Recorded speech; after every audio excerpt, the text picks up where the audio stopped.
Dino likes her.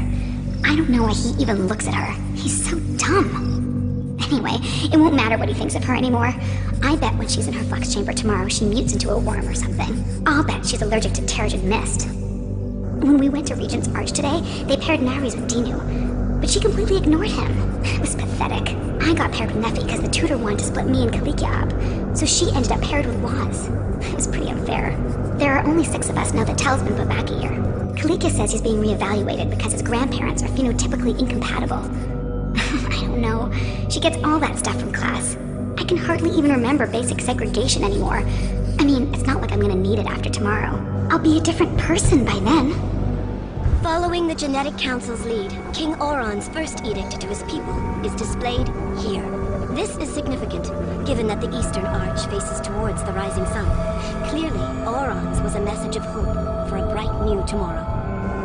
Under this structure, do we hereby establish the Genocracy of Atalan, ratified by Council, fortified by technology, unified by evolution. From diversity comes equality. Who knows? Perhaps one day, one of you may author such an important chapter in Atalan's history. Assuming you pay attention in tutorial, of course. Tanaja. I wish I knew why Dino never looks at me. There it is. Shh! You'll wake him up! Come on, Neffy. Yeah! They are so immature. Oh, come on, Tanaja. We've got the rest of our lives to be serious. You're just mad because Dina went with Nerys. Everyone knows you like him. I do not, Dawaz. Besides, you wouldn't understand. You're not even cute. Yeah. Let's go throw dye in the fountains. So stupid, Waz. They did that last year. We gotta do something. It's our last night. You can't not do a final dare, Tanaja. It's tradition. Okay, but what are we gonna do? Let's go and see the madman. You get in by the maze. Anyone can do it. You just have to know where to go. Waz pretended he didn't know the way, just because he was scared. Me and Kalikia went up into the air ducts right beside each other. She's my best friend. Forever. Do you see anything? Shh, there he is. You think you're so clever, don't you? But I see through your amateurish charade, Black Bolt. Maximus is being mean to me. What's he doing? Don't you know? He only talks to himself. I'm king! Everyone's in terrible danger. There's a flaw. Why won't you listen to me? I hate this.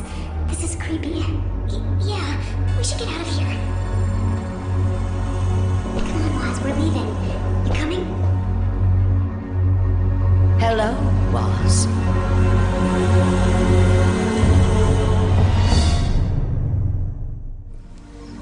I'm scared, Grandmother. There's no reason to be afraid, Tanaja. Everyone changes. That's how the world works. But I don't want anything to change. Why does it have to? I was scared when my turn came, just like you. I was only 5 years old. I hadn't had all those extra years of preparation. I thought I was going on some great big adventure. Oh, but as the Terrigen mists came around me, that was when I understood. Such a feeling it is, to find yourself on the other side. Think of all those poor people out there, Childkin, beyond the barriers. Consider how lucky you are. Those poor humans never realize their potential. They're so sad and alike. It must be terribly frightening for them. But what if... No. To speak of such things invites disaster, Childkin. You must have faith in the strength of your lineage. I'm so scared. I know. And thus, we offer those who graduate from childhood this gift of transformation. Do you enter the Terrigen mists of your own free will? And in so doing, do you take the first step into adulthood? We do. Then, under the eyes of your king, step forward and accept the burden of heredity. And Randak spake to the people of the great city, saying, "Take this catalyst that is called Terrigen, for it will give you genomorphology. And lo, only when the people of the city were immersed in mist did they then see clearly for the first time. Tanaja hears the ancient text from within her flux chamber. The words are strident, muted, pounding. That's just her heart racing. Her skin hurts. It wells upward, transforming, unlocking the genetic code so unique to her alone.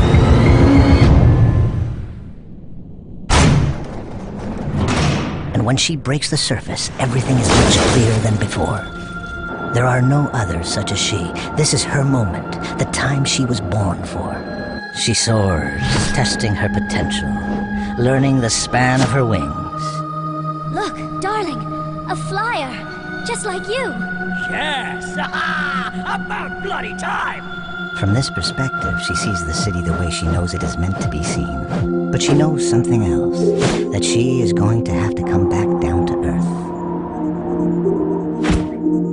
All this she understands, because she is the first naturally evolved flyer in 30 years. Oh, Tanaja, it's more than we could have hoped for. Our daughter, a flyer. You look big. Tanaja! Tanaja! Neffy, is that you? You should see Nerys. It's incredible. She's got this electricity thing around her. And Kalikia's hands are all funny. And I didn't see Dinu, but he's got all these people rushing around his flux chamber. He can't come out. They said it was something to do with his face. What about was?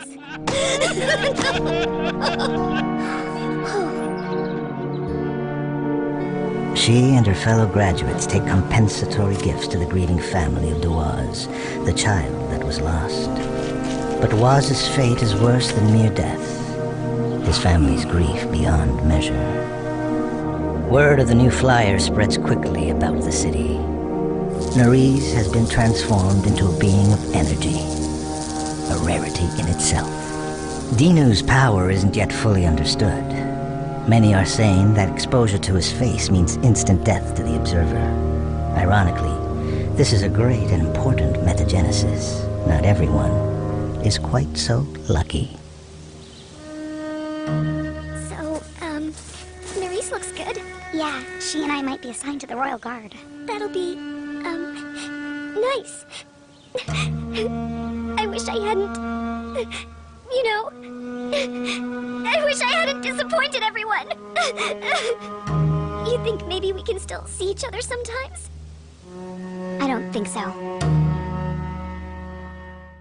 The city falls silent. Where there was brief excitement, the people are now subdued and fearful. King Blackbolt ponders the week's disturbing events. How the triumphant arrival of the flyer has been diminished by tragedy. How the fate of the boy-child Dawaz has cast a pall over the celebrations. For all citizens, everything must change. But now, they falter. Perhaps they realize not all change is for the best. A flaw has appeared, a crack in the smooth surface of utopia. An inhuman transformed into an alpha primitive.